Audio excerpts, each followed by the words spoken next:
Hello everyone, welcome back to the channel. Thank you very much for tuning in for this video.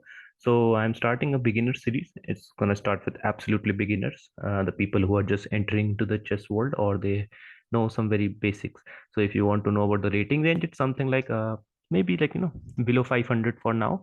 Slowly we will try to get beyond that, like up to 900 or 1400, 1500, up to 2000 level. We will try to do. So the very first thing I'm gonna start with is like gonna be how you should open up a game. That's basically opening. So as you are playing as an absolute beginner, so you don't need to worry much about the opening phase.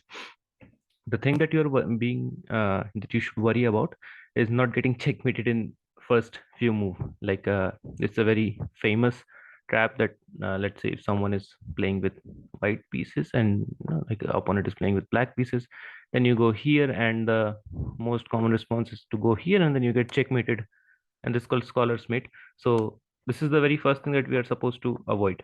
So before going to that thing, let's start by what does opening means. So opening basically what is chess all about? It's all about capturing the center square as the very beginning, if we say.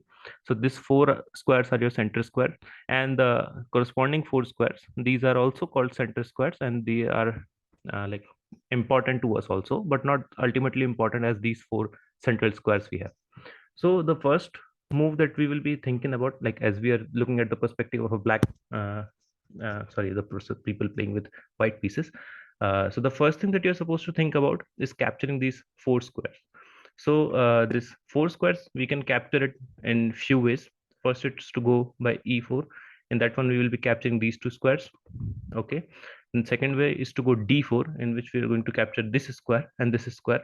The third way is to go by knight, knight f3. In this one, we'll be capturing, these squares. And of course, similarly, like knight b3 is also there. And that one will be covering these squares. But like these knight moves are a bit tricky ones. Not, I would say I won't suggest this for the very absolute beginners. So the most common thing that you are going to do is going to play e4. Okay. And the response of e4 could be a lot of other things. Okay, so what is e4? As you are absolutely beginners, I will do that also. I will start with this also. So you can see at the bottom of the board, there's always the coordinates mentioned. This is going to be your a b c d e f g h, and then on the left hand side column will be the numbers. So when I say e4, it's basically you go here, it's e, and then on the left side you go with the coordinates, it's 4. So it's e4. While setting up the board, always remember your light square should be on the right hand side of white person as well as the playing with black person.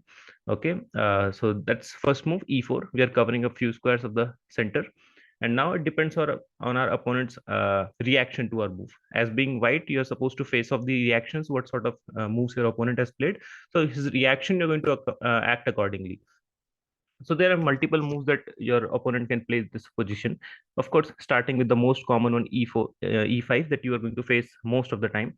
But as it's a very absolute beginning phase for you, most of the time what happens, like people, some just learn out some quick traps in which they tell you how, like the videos are there, a lot of videos are there which will tell you like this is a trap, you play these 7 8 moves, then you checkmate your opponent. But what happens if your opponent survives that day? Then you have to like think on your own. So it's better not to go for those traps at the very beginning. Sometimes if you just want to have a fun or something, then it's fine. But other than that, if you really want to like enjoy the game and learn how to play, then it's better to avoid traps at the very beginning. So the best thing would be to see how your opponent reacts. So the most common one you will be facing is e5. Few people also go d5. D6 is there, e6 is there, and like some tricky knight f6 and knight c6 moves are also there. Again, to remind you that this is the bottom coordinates are the a b c d e f g h, and the left ones are the numbers. And some other tricky moves like g6 and b6 are also there. But as we are covering this one from both sides for black and white, in almost all the situations, you're going to start by playing either e5 uh, on the response of e4. The reason is like you're not doing any trick shot kind of thing. At least at the very first move, nobody can say that. But as we said, we have to cover up the center. So you're also covering up the center. Okay. So that's one thing. After this, the most common thing you're going to play is knight f3. Okay. There are a lot of things. I'm like to be very honest with you, there are multiple things you can play without playing knight f3. Like you can go for d4, that's like one way to play. You can go for c3 d4, that's another way to play. And then there's the things like, knight c3, and then you go for f4, that's like Vienna. And like you can go for bishop c4 or bishop b5. A lot of things are there. So at the very absolute beginning, you don't need to worry about any of these things. Okay, don't think like, oh my god, I have to prepare against knight bishop c4, I have to prepare against bishop b5, I have to prepare knight c3 and all those things. No, just stick to one thing, get to the middle game, and from there start calculating. The one very most important tip I will give is don't play short games like 5 minutes or 10 minutes. Play at least a 30-minute game. The reason is, in chess, you need to improve your calculation. Your opening doesn't matter as long as you are below 1500. Okay, whatever sort of opening you play, just need to have a equal position. Almost equal is also fine. You just have to avoid any blunder kind of thing. If you can do that, after that, all that matters is your calculation. Okay, so you have to practice puzzles also. That's gonna be very nice for you if you practice a lot of puzzles. So getting back to the topic, so e5. Next we're going to play is knight f3. Okay, in response to this, there could be knight f6, or your opponent could also go for like knight c6. But uh, if we are playing with black pieces in this situation, we will go for knight c6. The reason is that this knight f6 move has some tricks in this situation. Like, what if white takes the pawn, because it's not defended, of course. Then there are some situations which arise in which, like, some discovers, and what is discovered, we will of course see it very soon. But before that, I'll say avoid the risky lines. Why is it risky? It's like a completely different topic, to be honest. But right now you don't need to go into that much detail. But for now, uh, we will focus on only this move, knight c6. Okay, now what's the plan regarding developing knight on f6? And the next move would be bishop c4, or it will be like bishop b5. Okay, so this will be the next move. Either we'll go here or we will go here. uh, Technically, I will suggest you go here. Now, why are we doing this? Why you played this knight first and then bishop here? The reason is, the one of the most important thing that you are supposed to do is castle your king. Okay, why castling is important? Because since you are playing in the middle, uh, with your king in the middle, there are sometimes that things happen that you may miss few tactical moves. Like sometimes the bishop could be here, or some queen moves could be there, and you may fall for some fort, or you can leave your king unguarded, or it can be opened up. So to avoid all those risky situations, I would suggest you to castle as quickly as possible. Yes, there are some very specific cases in which castling may not be a very good move. Okay, but that thing will come slowly to you, when you should castle and when you should not castle. It's like most of the time, it depends on your experience. But ultimately, if you castle your king 9 out of 10 times, you will be much safer than keeping your king in the center. That one specific case could happen, and that thing happens with almost everyone, no matter how good or bad player you are. The things can backfire very quickly for you. I have seen like some really good player, including myself, getting checkmated or losing material without understanding what happened with us so quickly. Okay, so the thing is, try to castle as quickly as possible. So bishop c4. Now you're as being playing with black pieces, we can completely do the copycat thing. Okay, we can do the copycat thing here. uh, Now, because there is no risk, of course, we can just copy it, or we can also go with the move like knight f6. Both of these are completely fine. The main aim right now is to develop our pieces. Now you must be thinking like, why, if I want to castle my king so quickly, I mean, that's why I'm playing bishop moves, then what's wrong with going here, so that with the black also I can castle very quickly by taking out my bishop, and I'll just castle. You can do that, but in this situation, what happens is, this pawn is hanging. The motive of playing this knight f3 move is to attack your pawn. This pawn is hanging right now. Okay, so that's why I suggested to defend it with knight c6. You can of course play knight f6 first, but in that case, yeah, white will take, and now you can play a move like this. I mean, now this is going into some tricky situation. Now you need to know theory about how to play this position, and what moves are good and what moves are absolutely not good. I would say. So now it gets into the theory part. I mean, if you will be a bit careless, and then you can lose this position very quickly. I won't go into that detail though. But to avoid all the traps, it's better to first, like defend the pawn. Now it's defended. That's why we went for knight c6 first. As white is starting the game, it always has a one move advantage above the player playing with black pieces. So to avoid that, I mean, because of that advantage, he's always going to be one step ahead of us. So that's why when he attacked it, we have to defend it. And now since it's playing a calm move, we will also play a calm move. Uh, Remember, one more thing is that now we will castle. Okay, now we castle. Now let's say black plays this move, and now this pawn is under attack. Okay, now there are two ways to defend this pawn. One is to go here, another one is to go here. Okay, now we will take a short break and we'll see what we have done till now. So as you can see, our knight is developed, our bishop is developed. Okay, and our king is safely castled, whereas black's king is in center, but it is going to castle in the very next move. Okay, now one important thing is we see that our two pieces are developed, our knight and bishop are developed, but playing with black pieces, his three pieces are developed. Okay, and now as I was talking about capturing the center. Okay, so let's see. So when we went here and black went here, what we did basically, we attacked this pawn, at the same time we attacked the center also, right? Because we're supposed to cover up the center. What about black?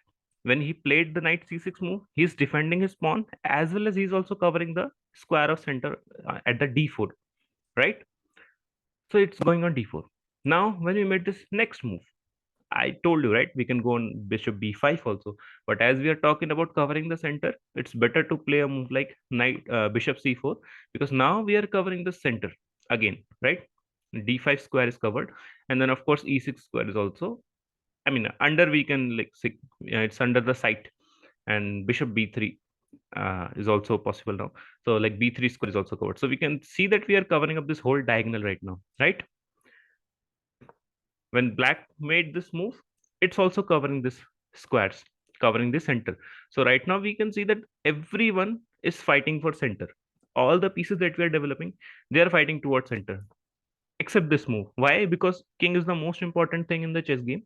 You can have like, like 10 queens on the board, but still lose if your king gets checkmated.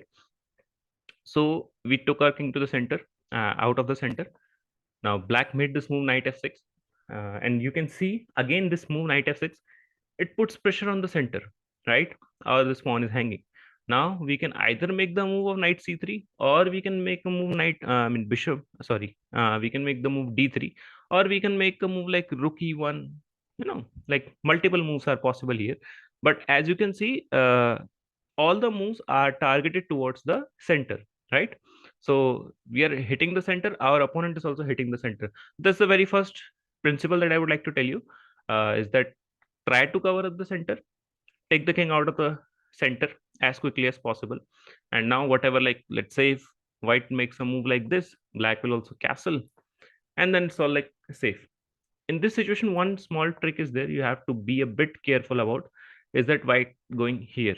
Okay, if you just be a bit careless in this situation, then things like this move can arise. Okay, let's say if black makes a move like this, and then there are some things like white can go here. Now you can't defend this pawn easily. The way to do it is to like, go either just maybe defend, put a bishop here, or maybe just castle, or I mean things like this are there. Or maybe you can even go for like bishop g4 first to attack the queen, and then like, I don't know, I mean there are many things you can do. If you move the queen, then like, okay, out of the let me come back to the topic. So why is this move dangerous? Because it's hitting this pawn. If you ignore this threat, then there will be a knight takes pawn move, which will be attacking your queen as well as your rook, and you can't take it. Why? Because sorry, you can't take it. Why? Because the bishop is protecting it. So in that case, you will lose one piece. uh, that's why it's a small thing that you have to be careful about. So when white is playing d3, there's a most probably there are two possible things that he's thinking about, either going knight here, or he's planning to go bishop here. Okay, so these are like one of the two things. So if you just castle right now, or you also thought about copying your opponent, then this move can happen, though it's not a big deal, to be very honest. And why is it not a big deal? It comes into the how to transition from, opening to a middle game phase. So that thing is a part of another video we will see. And before that, again, I'll just quickly summarize whatever I have told till now. uh, Cover up the center as quickly as possible. Multiple ways of doing it, but we find the easiest way to do it, which is to play pawn to e4. And as playing from black pieces, if your opponent plays e4, you play e5. If your opponent plays d4, you play d5, right? But you have to be careful, okay? Because these are the very these are the very common techniques your opponent can go for. So it's attacking your pawn with two pieces. This one is like a part of another video that we will upload. Till then, we will first focus only on this part. When we are playing e4 or our opponent is playing e4, so we'll respond with e5, and then with bishop. I mean, of course, you can play either bishop c4, or you can play knight f3. Both of them are completely same, because at the end they're going to lead to the same position. Of course, some transition methods will be different, but at the end the position that we will be reaching, it's going to be almost same, right? So then you go like knight c6, bishop c4, bishop uh, c5. One more thing is, like, if we are playing with, let's say, black, let me flip the board. If you're playing with black in this situation, your opponent can go for this move. Now, what does this move threaten? It's threatening to take the knight, and then this pawn will be hanging, as this knight is defending this pawn. So you remove the defender and then you grab the pawn. Okay. So one of the very easy way is to just push this one. Now, yes, I know we're blocking our bishop to go from its like main situation, and that's what like chess is all about. It's all about improvising your situations, right?